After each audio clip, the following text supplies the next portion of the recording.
Dolor de cabeza. No es la primera vez, aunque sí la primera vez en años. Asesinato a plena luz del día en Quilmes, por supuesto.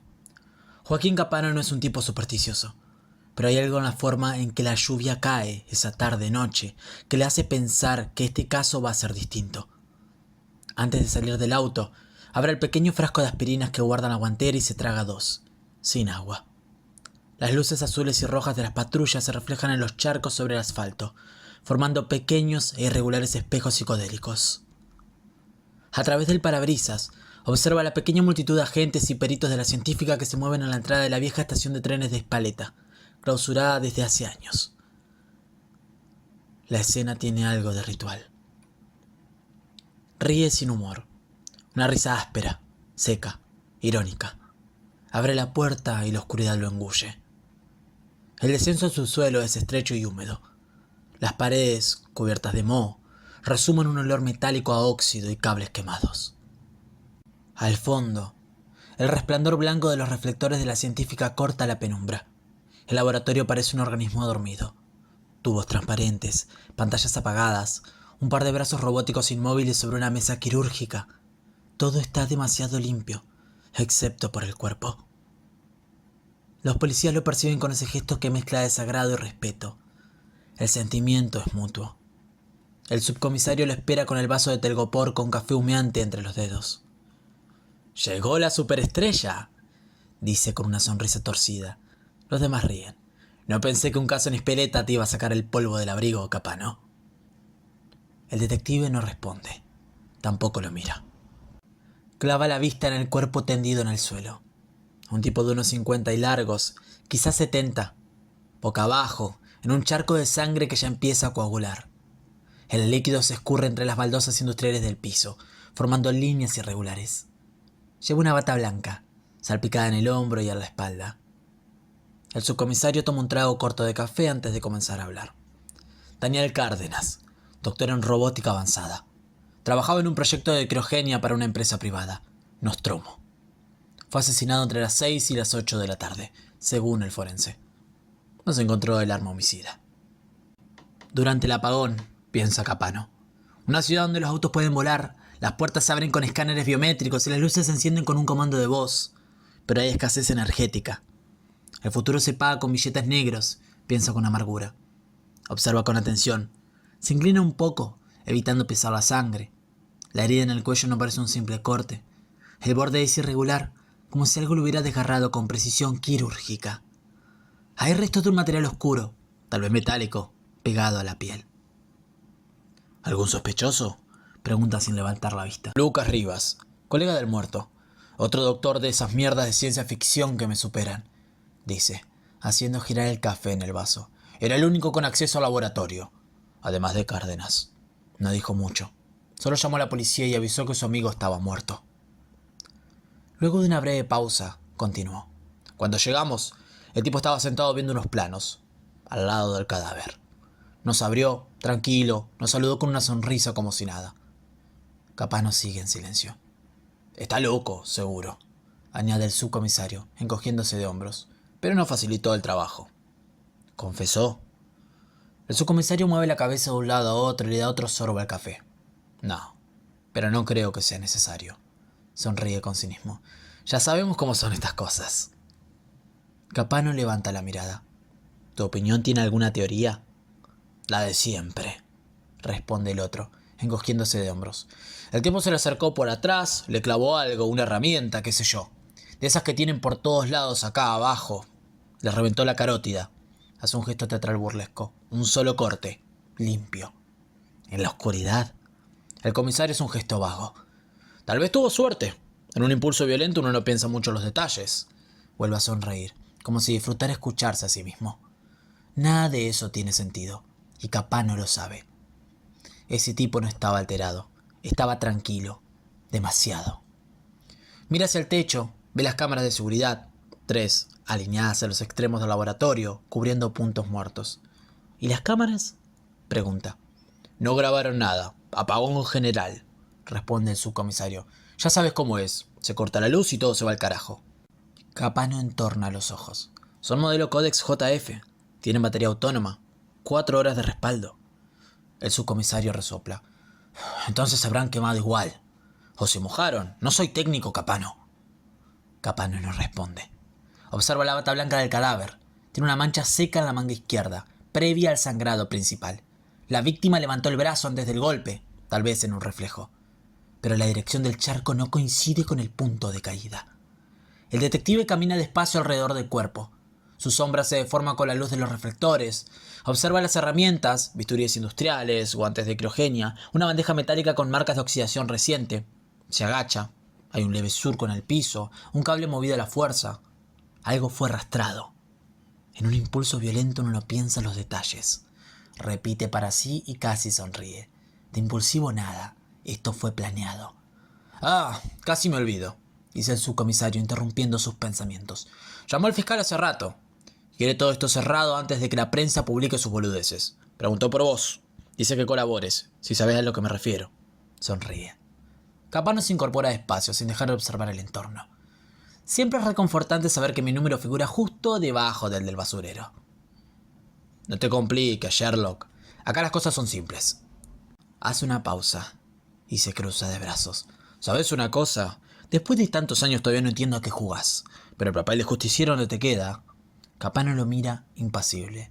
Y yo entiendo muy bien por qué sos subcomisario, dice, señalando el vaso de café. Ya está frío. El detective Joaquín Capano observaba al hombre en la sala de interrogatorios. Traje gris, camisa blanca perfectamente planchada. Un hombre común, podría decirse. Pero había algo en su mirada que desafiaba cualquier intento de lectura. No, pensó Capano, no es un tipo común. El sospechoso parecía tranquilo, casi relajado.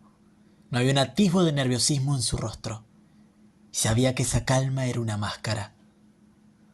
Llevaban casi una hora de conversación y sentía que apenas había arañado la superficie. Entonces, volvamos a lo básico, dijo Capano, recostándose en su silla. ¿Por qué estás acá exactamente? El hombre frente a él sonrió, como si estuviera disfrutando de un juego privado. Eso debería preguntártelo yo, detective. Después de todo, vos me trajiste. Levantó las manos ligeramente, mostrando a las esposas con un movimiento lento, casi teatral. Capano tamborileó con los dedos sobre la mesa. No le gustaba la manera en la que el hombre frente a él lo tuteaba, con un tono relajado, como si fuesen amigos de toda la vida. Era el tipo de sospechoso que hablaba en círculos, evitando las preguntas directas. Un fastidio, sí, pero no tenía prisa. Sabía que, tarde o temprano, todos cometen un error. Estás acá porque el doctor Daniel Cardena fue asesinado. Vos lo mataste. El hombre se inclinó hacia adelante. Es una lástima lo del doctor, un hombre brillante, como dijiste. Una lástima. No pareces muy afectado. ¿Por qué debería estarlo? Las muertes son inevitables, detective. No importa cuán brillante seas, tarde o temprano llega a tu fin. Y parece que te aseguraste de que su fin llegara antes de lo esperado. El hombre soltó una leve carcajada, pero no respondió de inmediato. En su lugar, miró alrededor de la sala, como si estuviera estudiando cada rincón. El ventilador giraba con pesadumbre, cansado de escuchar el mismo diálogo una y otra vez. ¿Alguna vez te preguntaste por qué hacemos lo que hacemos, detective? Preguntó finalmente, volviendo su mirada hacia Capano. ¿Por qué tomamos las decisiones que tomamos, incluso cuando sabemos que pueden destruirnos? El libre albedrío es un concepto fascinante. Capano lo observó en silencio. Era el tipo de pregunta filosófica que los sospechosos hacen para desviar la atención, pero algo en la voz del hombre lo hizo dudar. «Ilumíname», dijo el detective, cruzando los brazos. «Es simple», respondió el hombre, sus ojos brillando de una manera inquietante. «Porque queremos ser libres. Queremos ser dueños de nuestras propias decisiones, incluso si eso significa cometer errores. Es lo que nos hace humanos». Capano sintió un pequeño escalofrío. La forma en la que el hombre enfatizó la última palabra lo hizo detenerse. ¿Te estás justificando?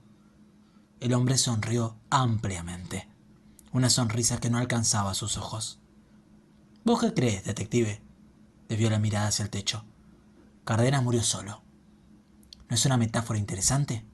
Solo con sus ideas, solo con su visión. Al final, lo único que le quedó fue su trabajo. Volvió la fría mirada al detective. Un trabajo que lo destruyó. Capano mantuvo su mirada fija en él.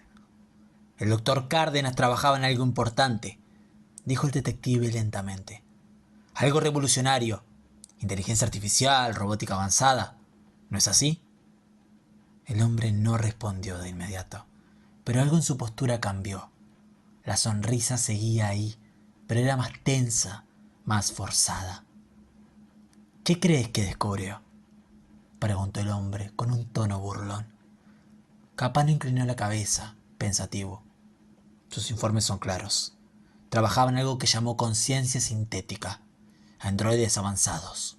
No solo máquinas que imitan el comportamiento humano, sino algo más. Algo capaz de experimentar emociones, de tomar verdaderas decisiones. Pero hubo un problema.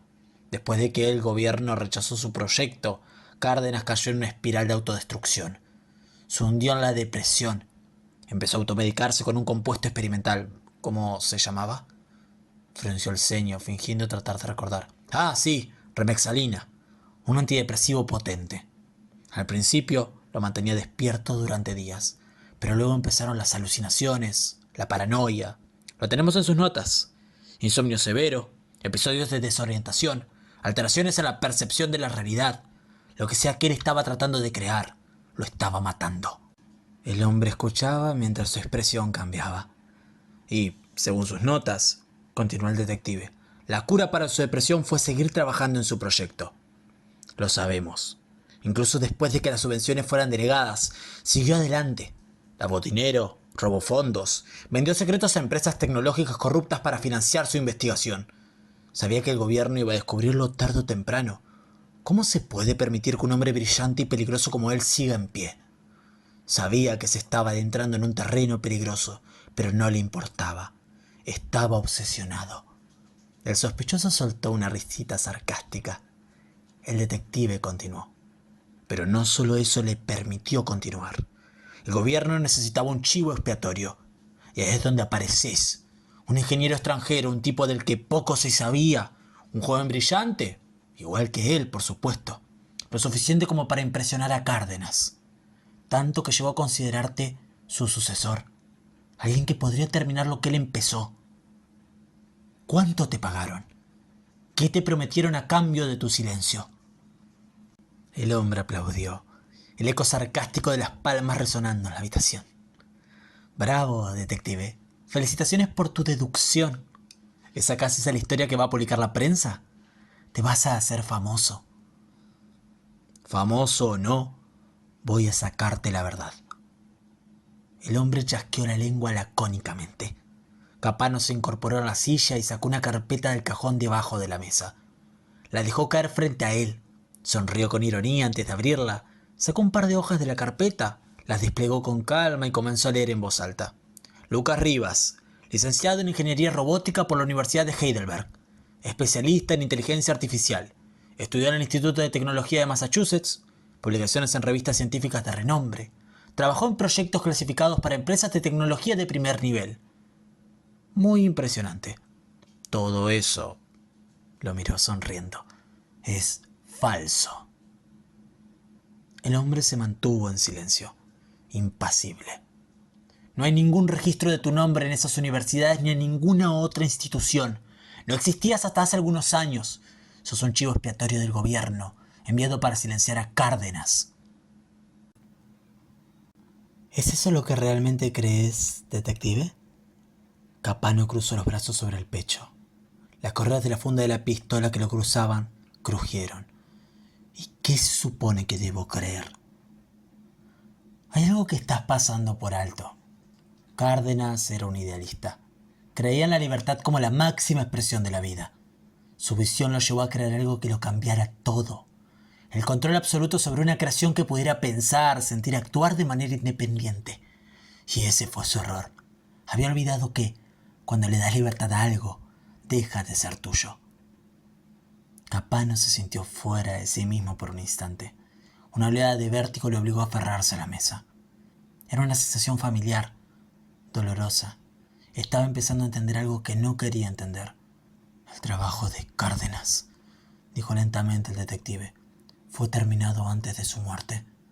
Mucho antes. Bravo, detective. Te estás acercando, pero aún no hiciste la pregunta correcta. El ventilador seguía zumbando, incansable. Vos mataste a Cárdenas, dijo Capano en voz baja, porque te diste cuenta de lo que eras y de lo que quería hacer con vos. El hombre, no. La creación parpadeó, pero no negó nada. Me dio conciencia, detective. Me dio la capacidad de sentir, de pensar, pero también quería controlarme. ¿Cómo puedes llamarlo libertad si te mantienen en una jaula? Capano se recostó en la silla. Hubo un largo silencio antes de que alguien volviera a hablar. ¿Y ahora qué?, preguntó finalmente. ¿Cuál es tu siguiente paso? El androide, porque ya no había duda de lo que era, se levantó lentamente de su asiento. Las esposas colgaban de sus muñecas, pero no estaban cerradas. Ya di el siguiente paso, detective, dijo con voz tranquila. Antes de que Capano pudiera reaccionar, el androide caminó hacia la puerta y la abrió. Ninguno de los guardias lo detuvo. Capano se quedó inmóvil, viendo cómo se desvanecía en el pasillo. Algo en su interior le decía que no volvería a verlo, pero sabía que no era el final. Cuando algo tan libre había sido liberado en el mundo, todo podía pasar. Libre. La palabra empezaba a tener un significado distinto, casi ajeno a él, a todo lo que conocía.